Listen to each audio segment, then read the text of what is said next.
Hello, lovelies, and welcome to my channel. This next story, Campfire of Daggers, is just kind of a fun, silly adventure campfire story kind of tale.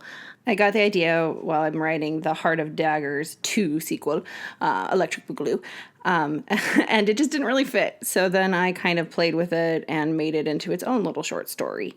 So yes, it's set in Daggerheart kind of world. Just so you know, there is one line that is not a Daggerheart line, but I thought it had just more of a punch.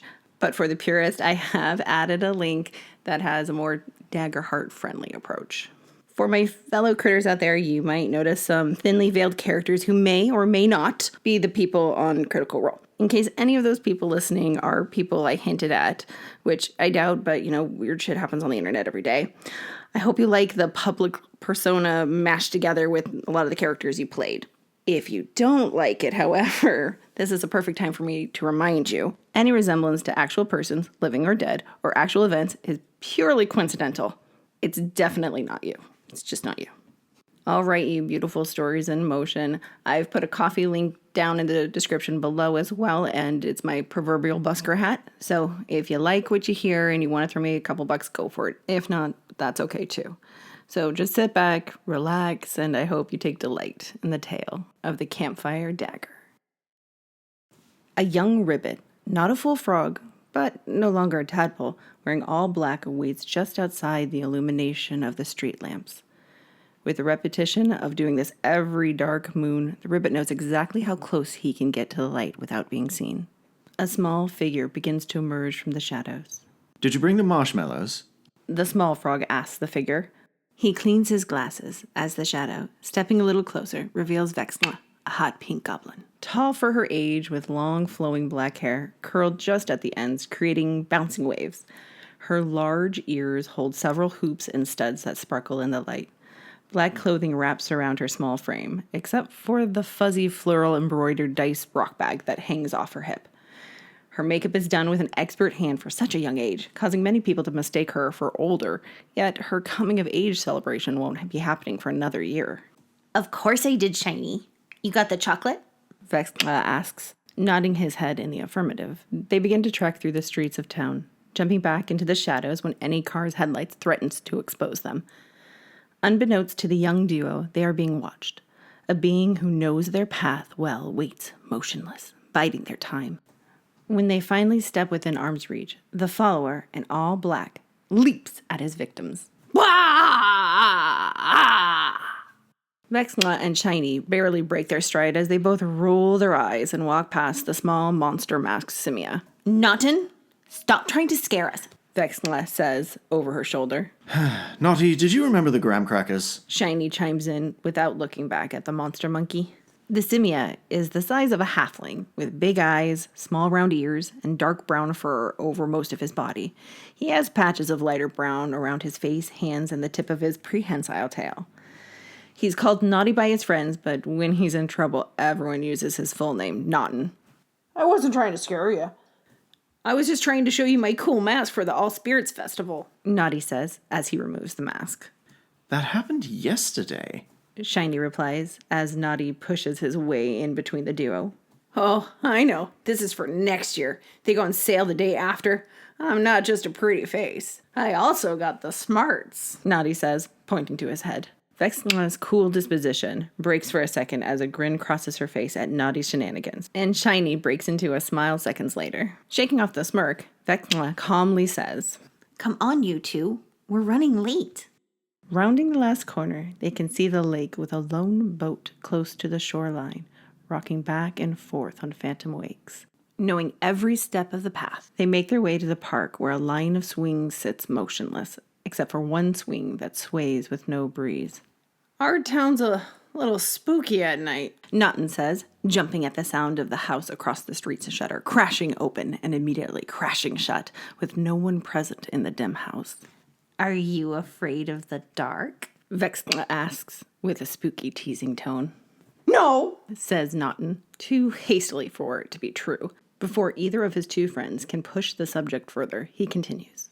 Easy for you to say. You two can see in the dark. Technically, it's low light. Shiny says, with a bit of a smirk. He had lived his tadpole years in a lightless cave. Yes, our town is very scary. Vexla says, as she leads the wandering teenagers down the eerie path to the edge of the forbidden forest. In the darkness, next to the entrance, stand 3 familiar darker shapes. One is a halfling named Aisling, with white hair that has been dyed black at the tips. Her sunny essence is unable to hide behind her gothic exterior of layered black clothing and spikes. Next to her stands a fawn's outline. He is also wearing the customary black of the group, as well as a black silk cape. Knowing that cape well, the trio knows the shadows hang on to a light-furred fawn. The outline of his growing antlers show that he finally has 3 points this year. In a couple more years, he will have a full set. His left ear is a little smaller than the right, a birth injury, though he never lets it slow him down. He is the most innocent-looking out of the bunch, but furthest from it, as he antagonizes the third shadowy figure. Lee, knock it off, shouts the cat-like Katari at the fawn. I'm not touching you. I'm not touching you. Lee says with glee as the cat person tries to swat at his hands. The Katari stops for a second, closes her eyes, and takes a deep breath before yelling, I'll touch you, as she tackles the lanky deer to the ground. Phrasing, Moira, Noddy says as he looks over at the feral cat sitting on Lee's chest. Moira is an orange-furred tabby who has 2 versions of herself. When she is in class, her outfits are stylish, her fur is immaculate, clean and styled.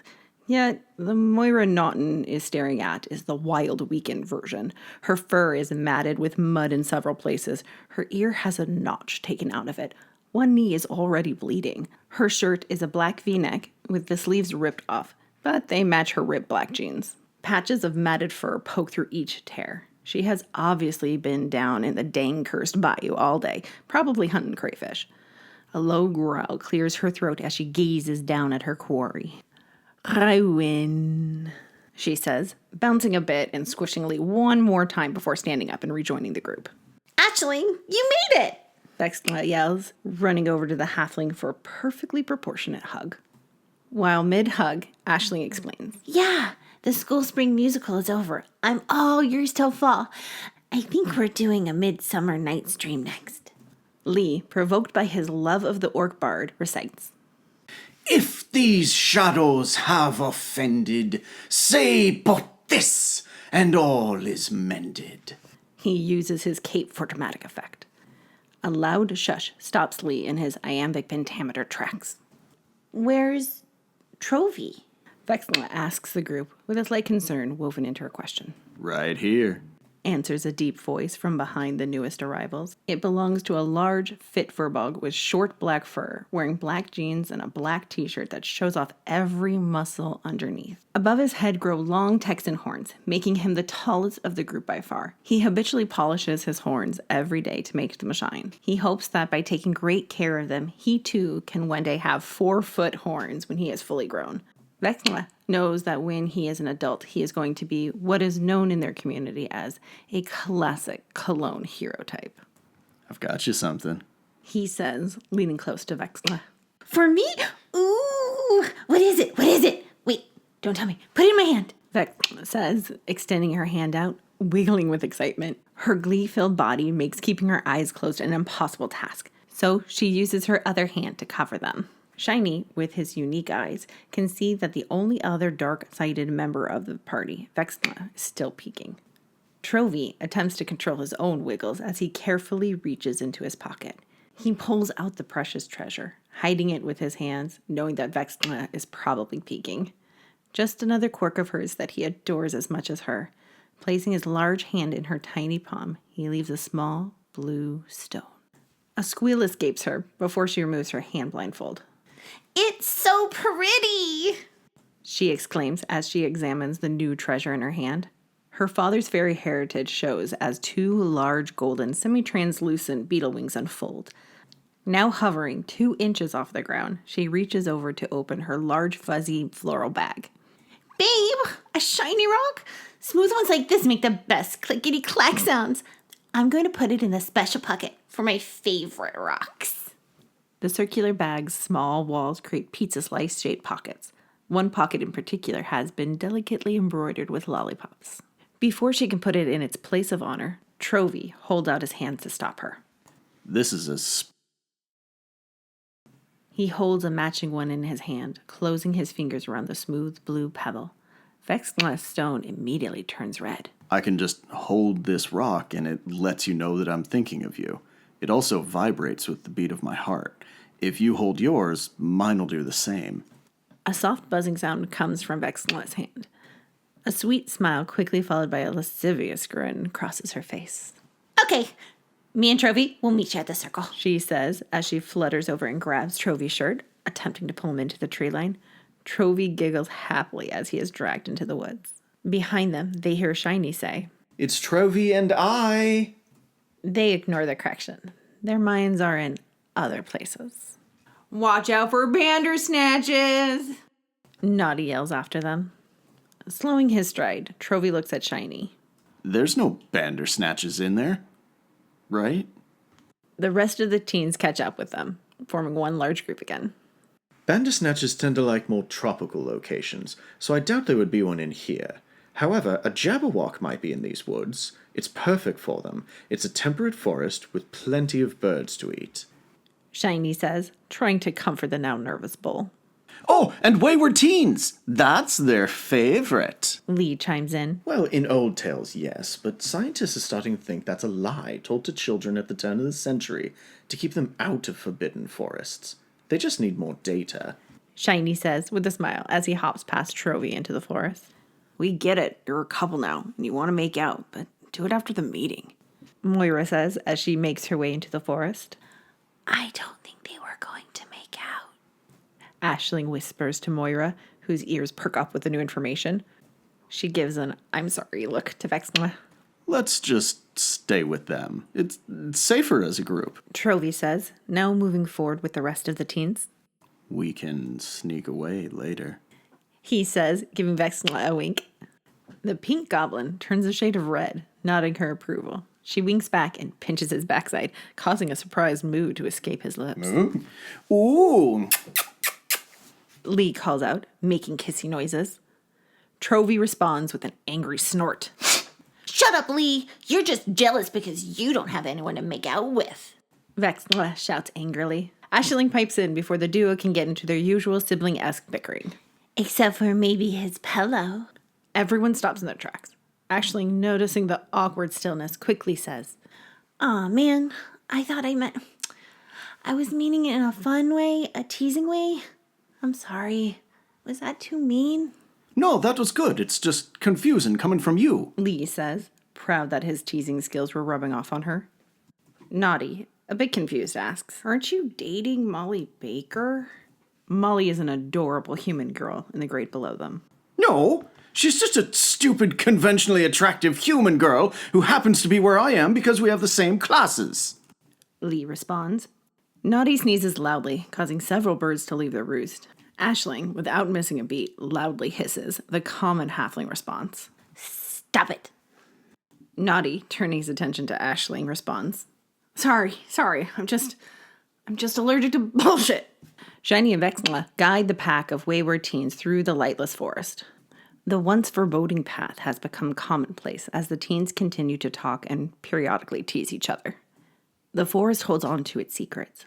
Only those who know the way can find the circle. As they approach, it still looks as if the forest will continue into forever. Yet one more step, and the small group find themselves in a clearing. In the precise center, boulders form a large circle around a patch of sunken ground. Illumination from a flame that sits in the middle of the sunken earth radiates into the night. As they draw nearer, they see a familiar metal figure, whistling as he busies himself around the flat ground, tending to the flame. An old bard clank. The teens estimate he's about 100 years old. He has no Wi-Fi capabilities and has old cable ports that would be used to hook up to ancient computers. As he sees the children approach, he makes a happy beep before a voice booms out. Greetings, friends. It is I, Monty. Would you care for a seat? We can tell stories or play a game. It has been a year to the day since they stumbled upon the circle and the clank. The band of misfits had been exploring the Forbidden Forest for a place to tell spooky stories, a common practice in small towns.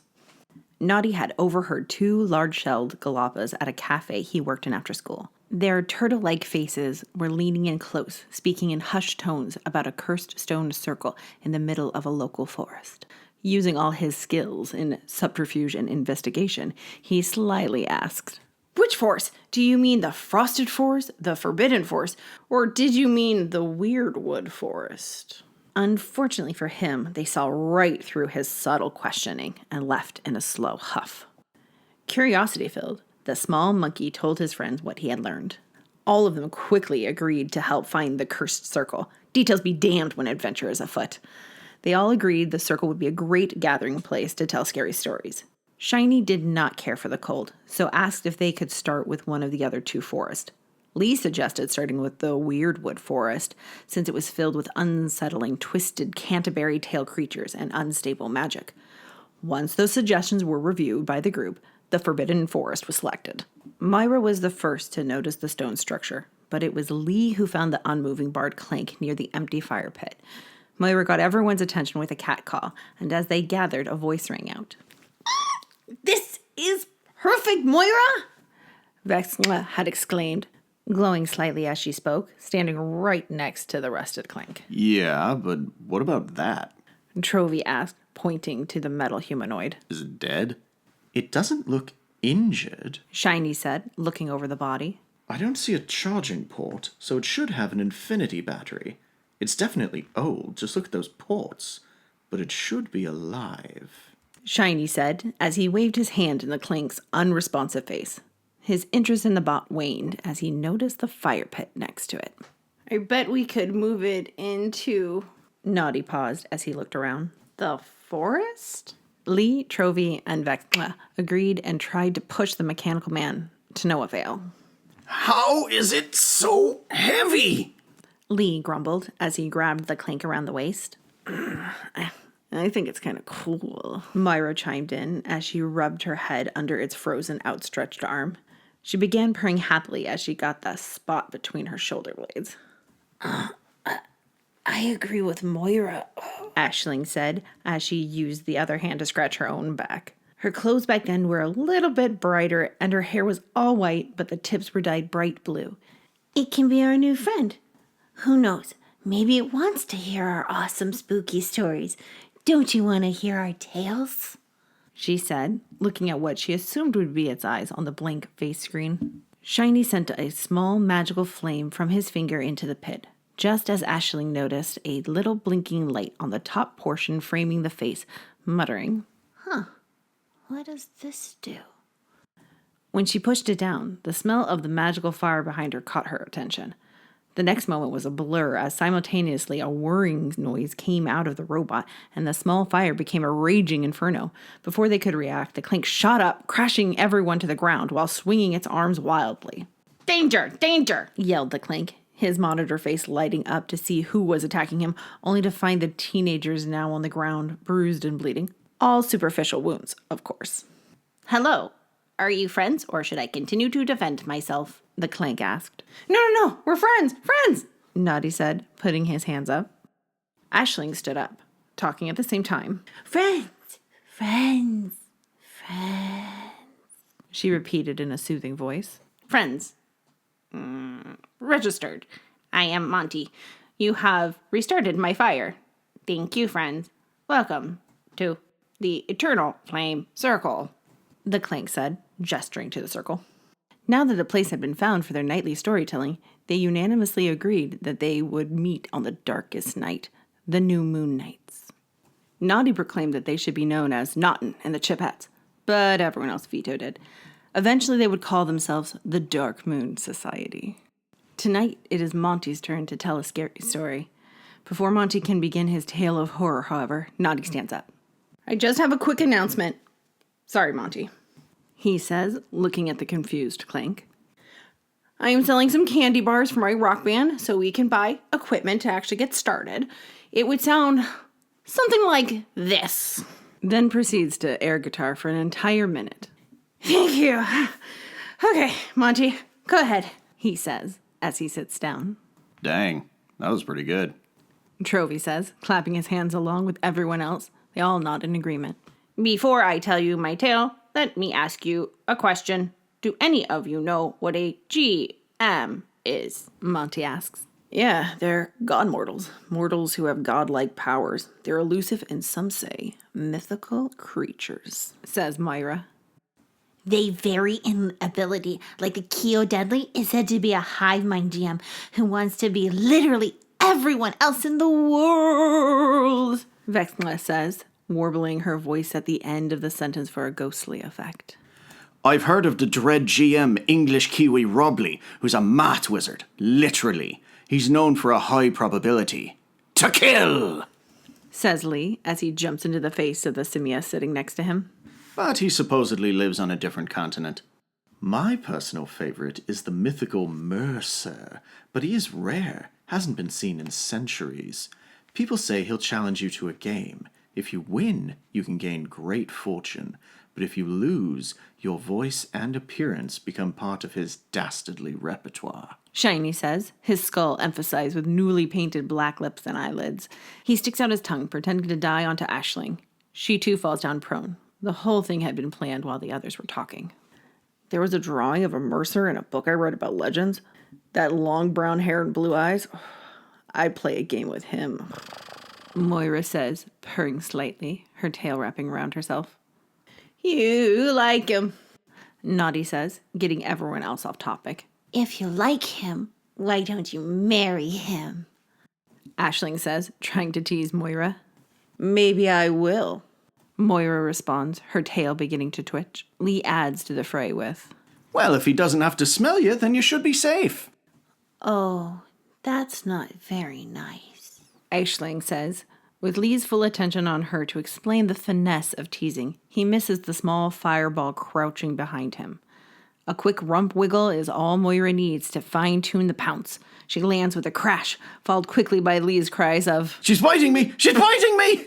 The rest, used to this outcome, continue listing GMs while Lee kicks Moira off, who lands on her feet with a grin. Then there's the GM known as the Mad Madam Bria Ian. She's always willing to make a deal for body parts or your soul. Trovy says, leaning forward towards the fire, giving his face a creepy ambience. Oh, but she's usually found around Bolton's Gato. Naughty says.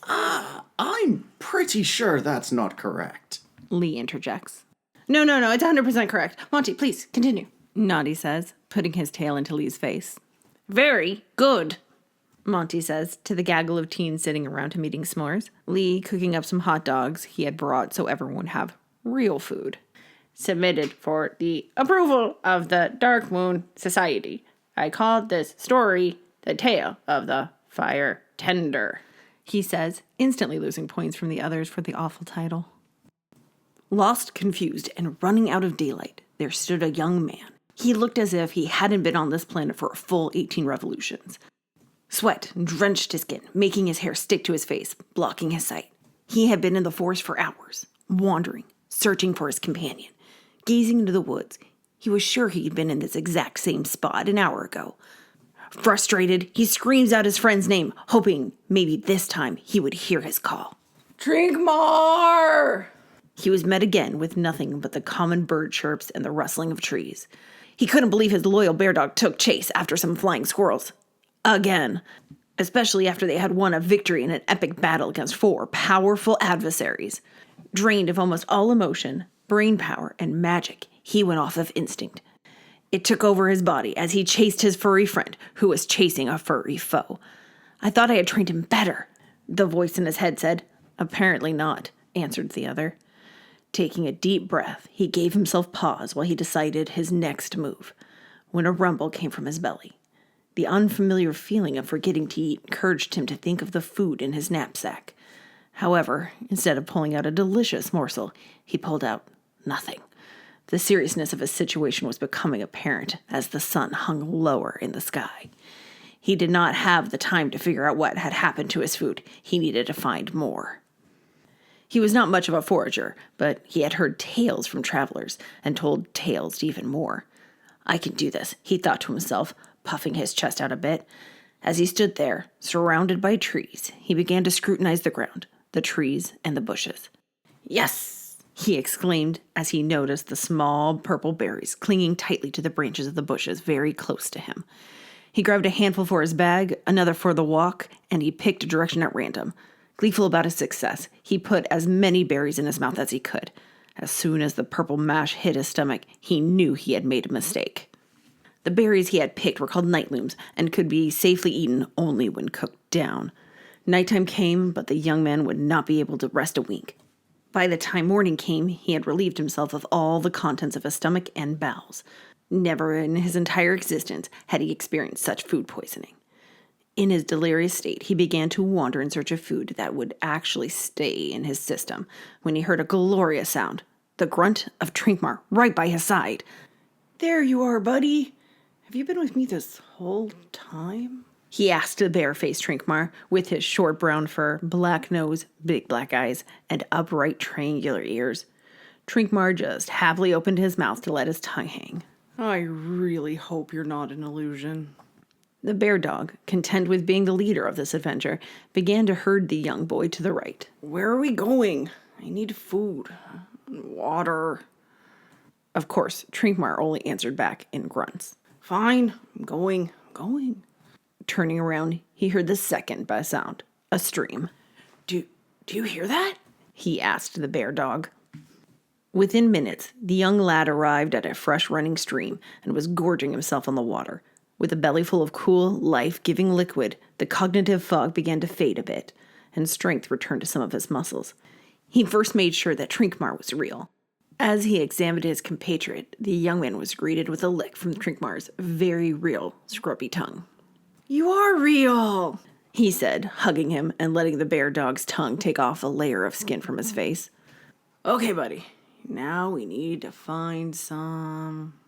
Before he could finish, he gazed upon an almond orchard right across the stream. Rushing up to the first tree, he found it had been picked clean. He went to the next one, then the next, and the next, all bare. He began to walk the line of trees, hoping another would be fruitful, when he saw them. A couple of green, underripe nuts high in the branches. Without thinking, he began to climb the tree, slowly and painfully. Upon reaching the top, he was rewarded with much more than his bounty. The high ground allowed him to see that about 20 trees away and 2 rows over sat a large burlap sack filled to the brim with what looked like fresh roasted almonds. Well, fuck this, the young lad said. He jumped down quicker than he meant to, crashing into the ground below, sending a shockwave of pain up his body. Limping along, he wove his way through the orchard, finding the bag and something else. Asleep, near the bag, lay another human, of average height and build. He had a square face, auburn hair, and his eye color was hidden behind closed eyelids. He had sun-mist skin that probably burned bright red if exposed for too long. Holding a finger up to his mouth to caution his bear dog, the young man crept forward, not wanting or able to fight. While keeping his eyes on the slumbering redhead, he took several handfuls of sweet nuts, filling his knapsack to its limit. One nut dropped from his hand, rustling in the leaves, and the stranger stirred in his sleep. When a snore escaped the unidentified person's mouth, the intruder breathed out. He let the dreaming dreamer lie where they were as he walked away quietly, back into the orchard, then into the forest. The coast being clear, the youth tossed a nut into the air and caught it, proud of his victory. See, I knew I could forage. The bear dog barked excitedly. Okay, you helped too, he said as he tossed several nuts to his companion. The sun had passed the midway point in the sky. Now we need to find a way out of here, he said. As he picked another random direction, he heard a booming voice behind him that shook the trees and sent creatures scattering in all directions. Fee, fi, fo, fum. Who the fuck stole my almonds? Run, he said to Trinkmar as he began to sprint in the opposite direction of the voice. Crashing into tree branches, jumping over roots, bouncing between the tree trunks, the young lad stumbled out of the woods, happy he had lost the madman. Yes, we did it! His voice dropped at the end as he looked up to find himself on the edge of a glade. Damn it. The sky showed signs of the sun setting as it was drenched in shades of pink and purple. Looks like we should make camp here, Trinkmar. The pup, happily agreeing to the improvised camp trip, walked behind the young man, herding him further into the glade to find a good spot. In the center, they found boulders surrounding a fire pit. A chill was carried by the night air, something he had missed last night in his feverish state. He stared at the open pit, whispering something to himself, using the last bit of energy he had stored, and a fire sparked into existence. Hours passed as the young man, now warmed by the fire, began to feel that familiar soft pain of hunger, letting him know well in advance it was time for food. He had grown tired of cold food at this point and decided to warm some almonds next to the fire, obviously forgetting about the danger from earlier that day. I can smell you. Ah, there you are. Came a voice from the darkness in front of him. The stranger stepped into the light, picking up one of the almonds from the fire. You thief! You thought you could take from me? He said, a laugh rolling out of him, sounding peculiar, weird, like it had an echo. He unbuttoned his shirt, putting it into a neat pile beside him. Again, the maniacal laughter echoed as he twisted and turned. Bones broke and reformed as the figure in front of the youth grew to a monstrous size. When he turned around to summon his faithful golems, the young man saw the ghastly, laughing, gaping maw upon the stranger's back. Bring me my snack! Through the darkness, the young man could see two small, dark figures take form, one dragging the burlap bag, while one had a medium-sized shovel. The young man quickly realized the mortal danger he was in as he stood at the mercy of the insatiable GM, Brenligan. I didn't know they were your almonds. The young man tried to say, but the Brenligan shouted over him. Silence! I know who you are. And with that, the young man's lips vanished. Trinkmar growled at the figure, defending his best friend. The GM casually waved his hand, transforming the bear dog into a boulder. He'll be fine. You should worry about yourself. The minions shoveled the almonds into the Brenligan's back mouth, empowering him as he spoke a curse onto the young man. In the circle you must wait, frozen in metal with your friend of slate, until the fire is again aglow. Only then will your new body flow. Keep the flame 1 year awake, and I'll allow the curse to break. As the young man began to turn into a metal clink, the Brenligan shrank back to his normal size. He whispered to the poor, unfortunate soul. Hopefully you'll learn your lesson by then and never steal my fucking almonds. Just ask next time. Jeez. Right before the young man's entombment in an iron body was complete, the Brenligan stomped out the fire before walking away, mumbling. Honestly, what the fuck? I mean, who steals someone's almonds while they're sleeping? Monty stares at the teenagers, with their mouths still full of s'mores and hot dogs. Take heed from my tale, for this is where the Brenligan plays, says Monty as a booming voice from behind the teens yells. My almonds! All the adolescents scream and run to the edge of the circle before hearing behind them the laughter of Monty, coming from the same point as the booming voice. They slow down, look at Monty, and realize he had thrown his voice expertly. I should have known it was fake. Brenligans have an extra mouth on their stomach, not their back, Naughty says. You're thinking of the Island. Yeah, it should be, says Moira, showing her passion and knowledge of the cryptid creatures. Is that why it's called the Forbidden Forest? Trovy asks. No, it's named after Edward L. Forbidden, one of the town's founders. That's why the library has an entire forbidden section. It's also where they keep the best books. Vexla says, having spent many hours in that section of the library over the years.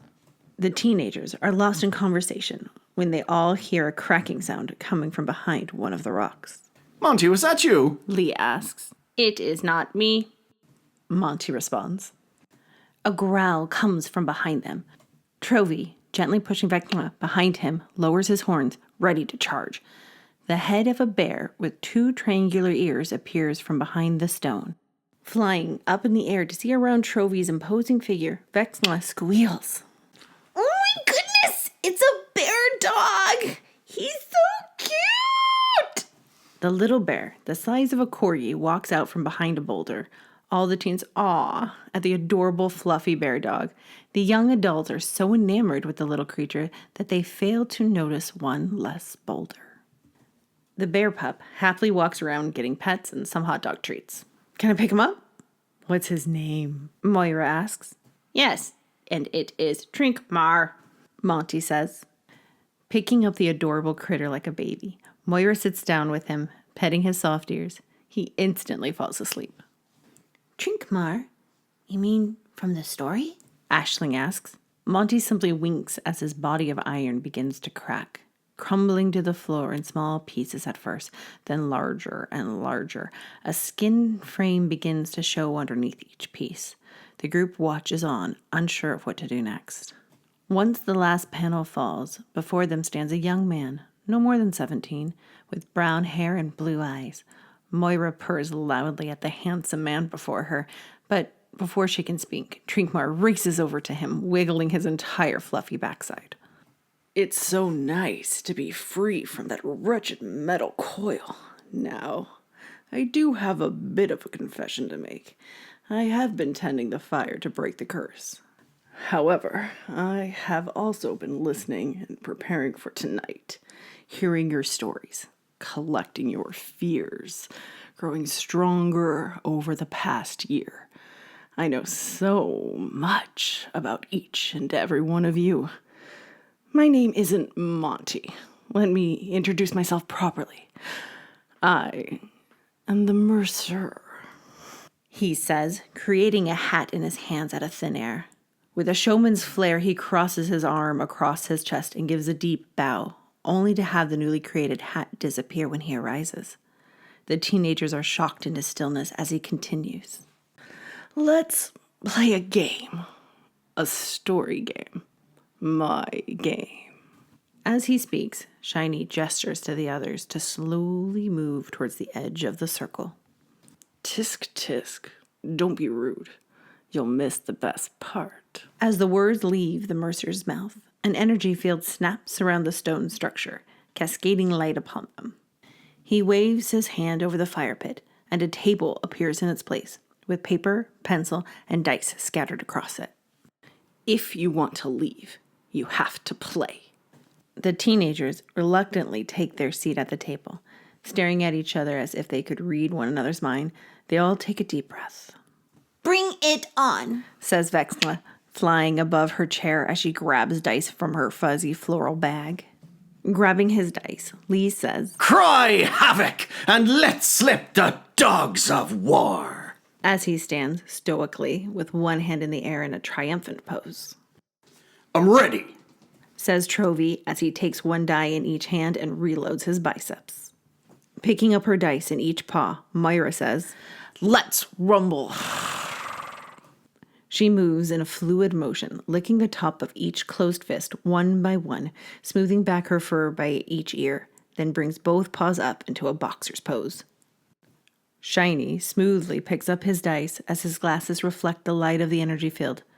This will be most disagreeable for you, He says, sitting back with perfect posture and a confident smirk. Naughty wipes the last remnants of the s'mores off his furry face. I can wing it, he says, as he assumes a relaxed disposition, leaning back in his seat.